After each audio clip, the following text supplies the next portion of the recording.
പിതാവിൻ്റെയും പുത്രൻ്റെയും പരിശുദ്ധാത്മാവിൻ്റെയും നാമത്തിൽ ആമേൻ. സഹോദരങ്ങളെ, എല്ലാവർക്കും സുഖമെന്ന് ഞാൻ വിശ്വസിക്കുന്നു. ഇന്ന് ഒരു പ്രത്യേക സുദിനമാണ്. എല്ലാവർക്കും അറിയാമോ എന്നെനിക്ക് അറിഞ്ഞുകൂടാ. പക്ഷേ ഇന്ന് വളരെ പ്രധാനപ്പെട്ട ഒരു ദിവസമാണ്. അതിൻ്റെ കാരണം എന്നാണെന്നറിയാമോ? ഇന്ന് ദൈവപിതാവിൻ്റെ, ഗോഡ് ദ ഫാദർ തിരുനാളാണ്. തിരുസഭയിലത് വളരെ കാര്യമായിട്ടൊന്നും ആഘോഷിക്കുന്നില്ല. 1932 ഇങ്ങനെ ഒരു വെളിപാടുണ്ടായിരുന്നു. എവിജു എന്ന് പറഞ്ഞൊരു സിസ്റ്ററിന് വെളിപ്പെടുത്തലുണ്ടായി, ഇതിങ്ങനെ ദൈവപിതാവിന് ഉള്ള തിരുനാൾ ആഘോഷിക്കണമെന്നൊക്കെ. പക്ഷേ പിന്നീട് സഭ അതിനെപ്പറ്റി കാര്യമായിട്ടൊന്നും ചെയ്തില്ല. അതുകൊണ്ട് ആ തിരുനാൾ ആഘോഷിക്കപ്പെട്ടില്ല. നമ്മൾ ഡിവൈൻ മേഴ്സിയുടെയൊക്കെ തിരുനാൾ ഇപ്പോൾ ആഘോഷിക്കുന്നുണ്ട്. ജീസസിൻ്റെ ആണത് അല്ലേ. പക്ഷേ ദൈവപിതാവിനെ എന്നുള്ളത് ഒരു പ്രത്യേകതയുള്ളൊരു ദിവസമാണിന്ന്. അപ്പം ആ ദൈവപിതാവിൻ്റെ ആ കാര്യങ്ങൾ ഓർക്കുകയും നമ്മൾ ദൈവപിതാവിനെ മഹത്വപ്പെടുത്തുകയും ചെയ്യേണ്ട ഒരു പ്രധാനപ്പെട്ട ദിവസമാണിന്ന് കേട്ടോ. ഇന്ന് പല ദേവാലയങ്ങളിൽ ഞാനിന്നിപ്പോൾ ഒരു ദേവാലയത്തിൽ പോയി. അവിടുത്തെ ഒരു പ്രിയപ്പെട്ട അച്ഛൻ അവിടെ ഇങ്ങനെയുള്ള തിരുനാളുകളൊക്കെ ആഘോഷിക്കാറുണ്ട്. അദ്ദേഹത്തിൻ്റെ ആ പ്രത്യേകതയിൽ കൊണ്ട് ഡിവൈൻ മേഴ്സിയുടെ ഒക്കെ തിരുനാൾ അദ്ദേഹം ആഘോഷിക്കുന്നതാണ് കേട്ടോ. ഇങ്ങനെയുള്ള തിരുനാളൊക്കെ ഞങ്ങൾ ഉച്ച കഴിഞ്ഞ് 2 മണിയാകുമ്പോൾ വന്ന് ജോമാലയൊക്കെ ചൊല്ലി ദൈവപിതാവിനെ കുറിച്ചുള്ള ഒരു നൊവേനയുണ്ട്. ഒരു 8 ദിവസം, അതായത് ഓഗസ്റ്റ് മാസത്തിലെ ആദ്യത്തെ ഞായറാഴ്ചയാണ്. ഓഗസ്റ്റ് മാസം ഓർത്തിരുന്നോളേ, ഓഗസ്റ്റ് മാസത്തിലെ ആദ്യത്തെ ഞായറാഴ്ച, first Sunday off August month ആണ് ദൈവപിതാവിൻ്റെ തിരുനാളിൻ്റെ ദിവസം. അപ്പം അതിന് മുമ്പിലെ ഒരു 8 ദിവസം 9 ദിവസം മുമ്പേ നമ്മൾ പ്രാർത്ഥനയുണ്ട്. ആ പ്രാർത്ഥന ചൊല്ലി നമ്മൾ ഒരുങ്ങി ഈ ദൈവപിതാവിൻ്റെ തിരുനാൾ ആഘോഷിക്കുന്ന ഉചിതമായിരിക്കും. കാരണം നമുക്കെപ്പോഴും ദൈവപിതാവല്ലേ എല്ലാം നൽകിയിട്ടുള്ളത്. പരിശുദ്ധാത്മാവിനെ തരുന്നതും എല്ലാം ദൈവപിതാവല്ലേ. ദൈവം എല്ലാം ഒന്ന് തന്നെ, എങ്കിലും ദൈവപിതാവ് എന്ന് പറയുമ്പോൾ ഈശോ കുരിശിൽ എന്നാ പറഞ്ഞത്? ഏലോയ് ഏലോയ് ലാമ സബക്താനി, എന്തുകൊണ്ട് എന്നെ ഉപേക്ഷിച്ചു എന്നാണ് പിതാവിനോട് പറയുകയാണ്. പിതാവിനോട് ദൈവപുത്രൻ തന്നെയാണത്, പക്ഷെ മനുഷ്യപുത്രനും കൂടിയാണ്. രണ്ടാമത്തെ പരിശുദ്ധത്തിൻ്റെ രണ്ടാമത്തെ ആളായ പുത്രൻ തമ്പുരാനാണത്, എങ്കിലും മനുഷ്യപുത്രനും കൂടിയാണല്ലോ. അതുകൊണ്ടല്ലേ അത് ഈക്വലാണെന്നേ. പിതാവും പുത്രനും പരിശുദ്ധാത്മാവും ഒരുപോലെയാണ്. അവരൊന്നുമാണ്. അത് വലിയ രഹസ്യമാണ്, നമുക്കതിനെപ്പറ്റി ഇപ്പോൾ ചിന്തിക്കേണ്ട. എങ്കിലും അങ്ങനെ ആ ഏലോയ് ഏലോയ് ലമ സബക്താനിന്ന് കുരിശിൽ കിടന്ന് കർത്താവ് നിലവിളിക്കുന്നത് നമുക്ക് അറിയാമല്ലോ. അപ്പോൾ അതിൻ്റെ അർത്ഥം എന്നെ എന്തുകൊണ്ട് എന്നെ ഉപേക്ഷിച്ചെന്ന് ചോദിക്കുകയാണ്. മാനുഷികമായിട്ടുള്ള അവസ്ഥയിലാണ് ചോദിക്കുന്നത്. മാനുഷിക അവസ്ഥയിലാണല്ലോ കർത്താവ് ആ വേദന മുഴുവൻ അനുഭവിക്കുന്നതും രക്തം ചിന്തുന്നതും ഒക്കെ. അപ്പോൾ പിതാവ് പക്ഷേ ഉപേക്ഷിച്ചിട്ടൊന്നുമില്ല. പക്ഷെ പിതാവ് ഉപേക്ഷിച്ചതുപോലെ ആ കർത്താവിന് തോന്നി. അത്ര ഭീകരമായ വേദനയാന്നേ. ചുട്ടു പഴുത്ത് പൊള്ളുന്ന ഇരുമ്പാണികൾ കയറി ഇറങ്ങി, മനസ്സിലായില്ലേ? കൈയുടെ നടുക്കല്ലായിരുന്നു കേട്ടോ, നമ്മുടെ റിസ്റ്റിൻ്റെ അവിടെയാണ് ആണി അടിച്ചെന്നാണ് അതിനെക്കുറിച്ച് പണ്ഡിതന്മാർ പറയുന്നത്. ദൈവശാസ്ത്രജ്ഞന്മാരും ദർശനം കിട്ടുന്നവരൊക്കെ ഉണ്ട്, അവർ പറയുന്നത് അങ്ങനെയാണ്. അതിലാണ് കർത്താവിൻ്റെ ആ ഭാരം മുഴുവൻ തൂങ്ങിക്കിടന്നത്. പിന്നെ കാലിൻ്റെ തൃപ്പാദങ്ങളിൽ 2 പാദം കൊണ്ട് ചേർത്ത് വെച്ചിട്ട് അടിക്കുകയായിരുന്നല്ലോ. 3 ആണി അങ്ങനെയല്ലേ വന്നത്. ചില കുരിശുകൾക്ക് 4 ആണി കാണാം, പക്ഷെ അത് കറക്റ്റല്ല. 3 ആണികളേ ഉള്ളൂ. 3 ആണികളാണ് ഉള്ളത്. 3 ആണികളിൽ കുരിശുമേൽ തൂക്കപ്പെട്ടവൻ കർത്താവായ യേശു. അപ്പം ആ വേദന, ചുട്ടുപഴുക്കുന്ന വേദനയെ നമുക്കതൊന്ന് ചിന്തിക്കാനോ ഇമാജിൻ ചെയ്യാൻ പോലും പറ്റത്തില്ല കേട്ടോ. അത്രമാത്രം കഠിനമായ വേദനയാണ് കർത്താവ് ആ കുരിശുമേൽ കിടന്ന് അനുഭവിച്ച കർത്താവായ യേശു. ആ കർത്താവായ യേശുവാണ് പിതാവിനെ വിളിച്ച് കരയുന്നത്. മാനുഷികമായ അവസ്ഥയിലാണ് വിളിച്ച് കരയുന്നത് കേട്ടോ. ഞാനും പിതാവ് ഒന്നാണ്. ഫിലിപ്പോസിനോട് പറഞ്ഞല്ലേ, ഞാനും പിതാവ്, എന്നെ കാണുന്നതും പിതാവിനെ കാണുന്നല്ലേ. അത് പിന്നെ ലാസറിനെ ഉയർപ്പിക്കാനായിട്ട് പോകുന്ന വഴി ഫിലിപ്പോസ്, ഇത്രയും നാൾ നീ എൻ്റെ കൂടെ നടന്നിട്ട് നീ എന്നെ അറിഞ്ഞില്ലേ? പിതാവിനെ കാണിച്ചു തരാൻ പറഞ്ഞപ്പോഴേ യേശു പറഞ്ഞതാണ്, ഫിലിപ്പോസ്, ഇത്രയും നാൾ നീ എൻ്റെ കൂടെ നടന്നിട്ട്, നിങ്ങളൊക്കെ എൻ്റെ കൂടെ നടന്നിട്ട് ഇതുവരെയും നിങ്ങളൊന്നും മനസ്സിലാക്കിയില്ലേ? ഞാനും പിതാവും ഒന്നാണെന്നേ. എന്നെ കാണുന്നവൻ പിതാവിനെ കാണുന്നു എന്ന് പറഞ്ഞു കഴിഞ്ഞാൽ യേശുവിൻ്റെ ഡിറ്റോ തന്നെയാണ് പിതാവ് കേട്ടോ. അങ്ങനെയും ദർശനം കിട്ടിയിട്ടുണ്ട്, വിശ്വസിക്കാവുന്ന രീതിയിലുള്ള ദർശനങ്ങൾ കിട്ടിയിട്ടുണ്ട്. അതായത് പിതാവും പുത്രനും പരിശുദ്ധാത്മാവും ഒരുപോലെ തന്നെയായിരിക്കുന്നത്. നമ്മൾ ഇപ്പം പള്ളികളിലൊക്കെ ചെല്ലുമ്പോൾ ദൈവപിതാവിൻ്റെ പടങ്ങളൊക്കെ കണ്ടിട്ടുണ്ട് അല്ലേ, ചിത്രം കണ്ടിട്ടുണ്ട്. അത് ഒത്തിരി പ്രായമുള്ള ഒരു ദൈവപിതാവിനെ നമ്മൾ കാണുന്നത് അല്ലേ, താടിയെല്ലാം നരച്ച. അങ്ങനെയല്ല, ദൈവപിതാവും ദൈവപുത്രനും പരിശുദ്ധാത്മാവും ഒരുപോലെ തന്നെയായിരിക്കുന്നത്.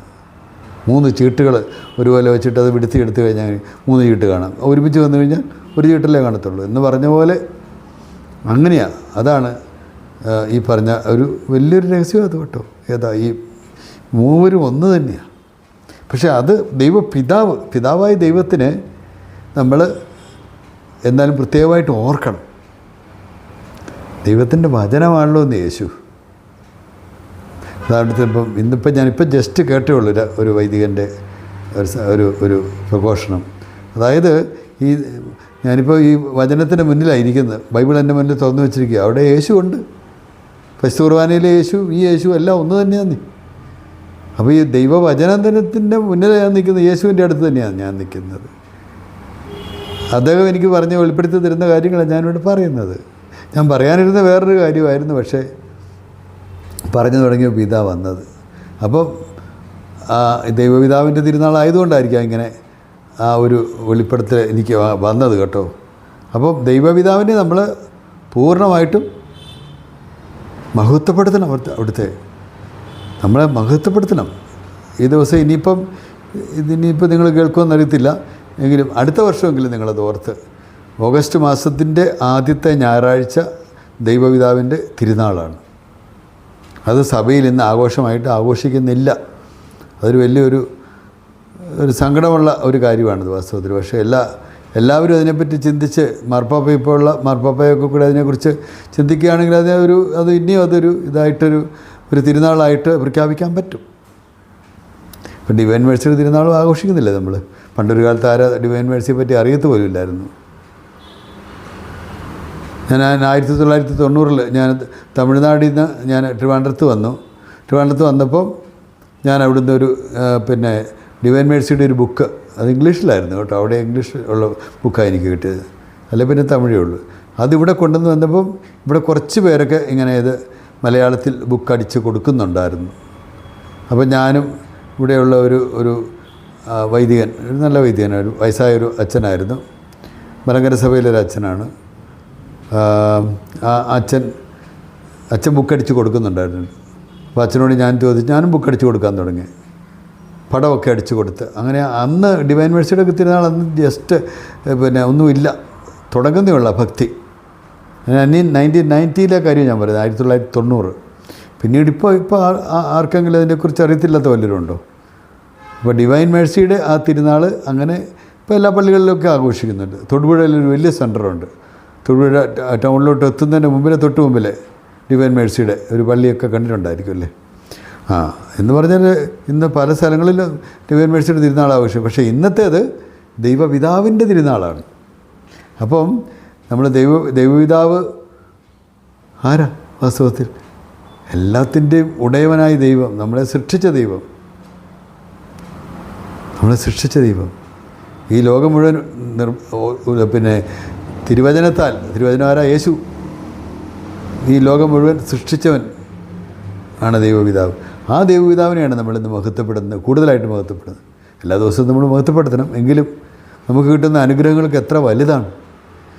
അപ്പോൾ ആ പിതാവേ എന്നൊന്ന് നമ്മളൊന്ന് വിളിച്ച് നോക്കിക്കേ, ഒന്ന് വിളിച്ച് നോക്ക് എല്ലാവരും. അബ്ബാപിതാവ് നമുക്ക് അനുഗ്രഹം തരും കേട്ടോ. അബ്ബാപിതാവ് അത്രയും സന്തോഷിക്കും. നമ്മുടെ മക്കൾ വന്ന് ഞാനിപ്പോൾ എനിക്ക് 3 മക്കളുണ്ട്. അവർ വന്ന് എന്നെ അവർ പപ്പാന്നാണ് വിളിക്കുന്നത്. സ്നേഹത്തോടെ പപ്പാന്ന് വിളിക്കുക, അല്ലെങ്കിൽ അങ്ങനെ വിളിക്കുമ്പോഴേ നമുക്ക് എന്തൊരു സന്തോഷമായിരിക്കും അല്ലേ? പപ്പമാരായിട്ടുള്ള എല്ലാവരും നിങ്ങളൊന്ന് കേട്ടെ, അല്ല മമ്മിമാർ, അമ്മമാർ, അവരെ ആ പേര് വിളിച്ച് സ്നേഹത്തോടെ ഒക്കെ വിളിക്കുമ്പോൾ അതൊരു വലിയൊരു സന്തോഷമല്ലേ? എന്ന് പറഞ്ഞ പോലെയാണ് ഈശോ ഭൂമിയിൽ മനുഷ്യനായി അവതരിച്ച സമയത്തൊക്കെ അബ്ബാപിതാവിനെ വിളിക്കാത്ത ഒരു ദിവസമെങ്കിലും ഉണ്ടോ? ഇതുമാത്രം കരുണയാണ് ദൈവപിതാവ് മകനോട് മാനുഷികമായിട്ടുള്ള അവസ്ഥയിലുള്ള യേശുവിനോട് കാണിച്ചിരുന്നത് അല്ലേ? അപ്പോൾ ആ ദൈവപിതാവിൻ്റെ കാരുണ്യം. അതുപോലെ തന്നെ യേശു ഗെത്സമനി തോട്ടത്തിൽ രക്തം ഉയർത്ത് പ്രാർത്ഥിക്കുകയൊക്കെ ചെയ്തില്ല. ആ സമയത്തൊക്കെ അബ്ബാപിതാവിനെ വിളിച്ച് കരയുന്നുണ്ട്. അന്നേരം ഒരു മാലാക ആശ്വസിപ്പിക്കാനായിട്ട് വരുന്നുണ്ട്. പിറ്റേ ദിവസം നടക്കാനിരിക്കുന്ന കാര്യങ്ങൾ ഇതാ ഒറ്റുകാരൻ അടുത്ത് വന്ന് നിൽക്കുക.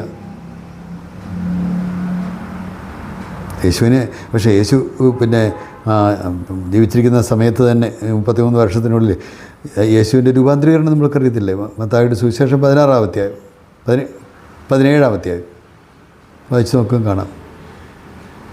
യേശുവിൻ്റെ രൂപാന്തരീകരണം അവിടെ ദൈവപിതാവ് യേശുവിനെ മഹത്വപ്പെടുത്തുക ചെയ്യുന്നത് കേട്ടോ.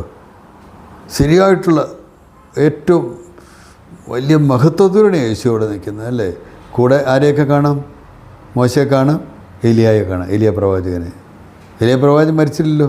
അഗ്നിയുടെ ഒരു പിന്നെ ഇതിലാണ് അദ്ദേഹം മുകളിലേക്ക് എടുക്കപ്പെടുക ചെയ്തത്. അപ്പം ആ ഏലിയ പിന്നെ പ്രവാചകനെ നമുക്കവിടെ കാണാം, മോശയും കാണാം, നിയമവും പ്രവാചകന്മാരും എന്നുള്ള അതിൻ്റെ പൂർത്തീകരണം അവിടെ കാണുന്നു. യേശു മഹത്വത്തോടെ നിൽക്കുന്നല്ലേ? പിന്നെ മത്തായിയുടെ സുവിശേഷം 17-ാം അധ്യായം എടുത്ത് വായിക്കണം കേട്ടോ. യേശുവിൻ്റെ രൂപാന്തരീകരണം വായിക്കണം, ഇത് ധ്യാനിക്കണം. അത് നമുക്ക് ഒത്തിരിയധികം സന്തോഷം തരുന്ന ഒരു കാര്യമാണ്. അപ്പോൾ ഇന്നേ ദിവസം നമ്മൾ പ്രത്യേകമായിട്ട് ദൈവപിതാവിനോട് ഒത്തിരി നന്ദിയും സ്നേഹവും കാണിക്കേണ്ട ഒരിതാണ്. ഞാൻ 1-2 വചനം എൻ്റെ മുന്നിൽ ഇരിപ്പുണ്ടെന്ന് വായിച്ചോട്ടെ കേട്ടോ. ദൈവം അഹങ്കാരികളെ എതിർക്കുകയും എളിമയുള്ളവർക്ക് കൃപ കൊടുക്കുകയും ചെയ്യുന്നു. ആകയാൽ ദൈവത്തിന് വിധേയരാകുവിൻ, പിശാചിനെ ചെറുത്ത് നിൽക്കുവിൻ. അപ്പോൾ അവൻ നിങ്ങളിൽ നിന്നും ഓടി അകന്നുകൊള്ളും. ദൈവത്തോട് ചേർന്ന് നിൽക്കുവിൻ, അവിടുന്ന് നിങ്ങളോടും ചേർന്ന് നിൽക്കും. ദൈവത്തോട് ചേർന്ന് നിൽക്കുവിൻ, അവിടുന്ന് നിങ്ങളോടും ചേർന്ന് നിൽക്കും. ഇന്ന് നമ്മൾ ധ്യാനിക്കേണ്ട ചില വചനങ്ങളാണ് ഇതൊക്കെ വാസ്തവത്തിൽ കേട്ടോ. അപ്പോൾ ദൈവപിതാവിനെ നമ്മൾ എത്രയധികം ഇതായിട്ട് നമ്മൾ ഓർക്കണം. ദൈവപിതാവ് ഒന്ന് ഓർത്ത് നോക്കിയേ. ദൈവപിതാവ് അബ്രാഹത്തോട്, മോശയോട് ഒക്കെ എന്തുമാത്രം നേരിട്ട് സംസാരിച്ചിട്ടുണ്ടെന്നറിയാം, നമുക്കറിയാമല്ലോ അല്ലേ? മോശയ്ക്ക് കൽപ്പലകളൊക്കെ കൊടുത്ത് മുൾപ്പടപ്പിൽ പ്രത്യക്ഷപ്പെട്ട് അല്ലേ? സീനാമലയുടെ മുകളിൽ നമുക്കറിയാമല്ലോ. പിന്നെ മോശയോട് കുഞ്ഞു മോനോട് പറയുന്നവരല്ലേ പിന്നെ ദൈവമായ കർത്താവ്, ദൈവപിതാവ് പറയുന്ന അവിടെ, നീ എൻ്റെ പിൻഭാഗം കണ്ടാൽ മതി, എൻ്റെ മുൻഭാഗം കണ്ടു കഴിഞ്ഞാൽ എൻ്റെ മുഖം എന്നുള്ള ഉദ്ദേശിക്കും. നീ മരിച്ചു പോകുമെന്ന് പറയുന്നുണ്ട്. ഞാൻ കടന്നു പോകുമ്പോൾ നീ എന്നെ കണ്ടു, കടന്നു പോകും ഞാനതിലെ ഇവിടെ. അത്ര മഹനീയമാണ്. അത്ര നമുക്ക് ചിന്തിക്കാൻ പോലും പറ്റാത്ത രീതിയിലുള്ള നമുക്ക് ചിന്തിക്കാൻ പറ്റത്തില്ല. ദൈവം എന്താണ്, ഇവിടുത്തെ ശക്തി എന്താണെന്ന് നമുക്ക് ചിന്തിക്കാൻ പറ്റത്തില്ല, നമുക്ക് അറിഞ്ഞുകൂടാതെ.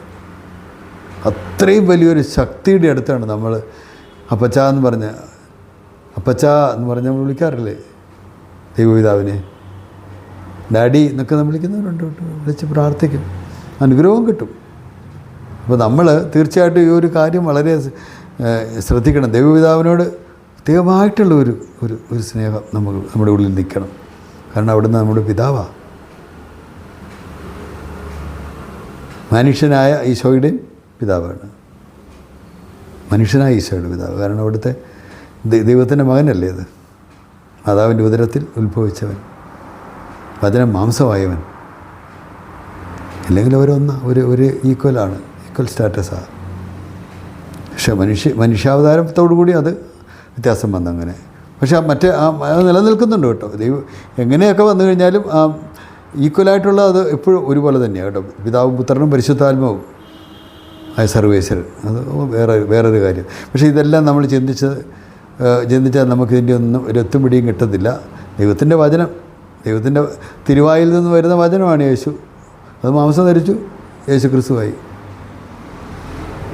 വേറെ അവിടെ പുരുഷന്മാരാരും വന്നിട്ടില്ല, മാതാവിൻ്റെ ഉദരത്തിൽ ഉണ്ടായി. അവിടുന്ന് മാതാവ് നിത്യകന്യാവത്വം നഷ്ടപ്പെടാതെ യേശുവിനെ പ്രസവിക്കുകയും ചെയ്തു. അതൊക്കെ ദൈവത്തിൻ്റെ പദ്ധതികളാണ്. അത് ദൈവത്തിന് മാത്രമേ അതൊക്കെ പറ്റുള്ളൂ. നമ്മളിത് മനസ്സിലാക്കുക, ദൈവത്തിൻ്റെ ആ മഹത്വത്തെക്കുറിച്ച് ധ്യാനിക്കുക ഈ ദിവസം കേട്ടോ. നമുക്ക് ദൈവത്തെ മഹത്വപ്പെടുത്താം. കർത്താവ് തന്ന എല്ലാ അനുഗ്രഹങ്ങൾക്കും നമ്മൾ ദൈവപിതാവിനെ അപ്പനായി കണ്ടുകൊണ്ട് അവിടുത്തെ മഹത്വപ്പെടുത്താം. Thank you. God bless you all.